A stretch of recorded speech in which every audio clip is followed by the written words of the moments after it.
Çox təşəkkür edirəm, hörmətli sədr, əziz həmkarlar.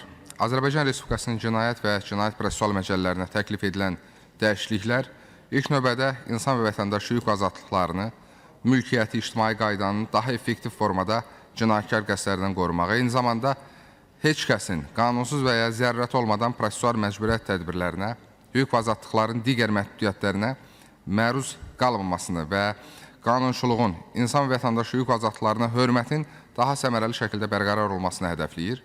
Belə ki, Cinayət Məcəlləsi üzrə təklif olunan dəyişikliyə əsasən artıq şəraitin dəyişməsi ilə yalnız bir dəfə şəxsin cinayət məsuliyyətindən azad edilməsi olmaqla belə bir institutun formalaşması nəzərdə tutulur.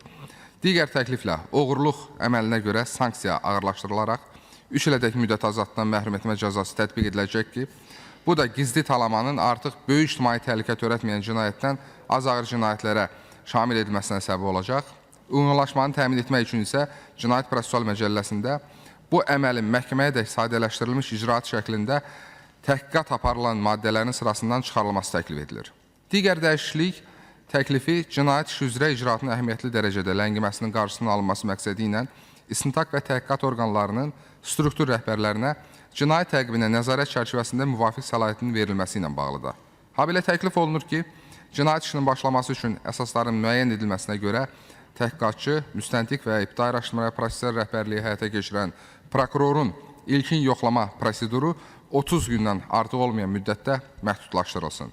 Ən nəhayət, sonuncu təklif müasir informasiya texnologiyalarından istifadə olunmaqla əhalinin bank kartı hesablarından pul vəsaitinin talanması hallarında bu cinayətlərin təqibinin operativliyini təmin etməyə hesablanıb. Bu məqsədlə belə işlər üzrə istintaq hərəkətlərinin təxirə salınmadan aparılması üçün müstəntiqin əsaslandırdığı vəsatət məhkəməyə daxil olduqdan sonra 24 saat müddətində həmin vəsatətə baxılmasını nəzərdə tutur.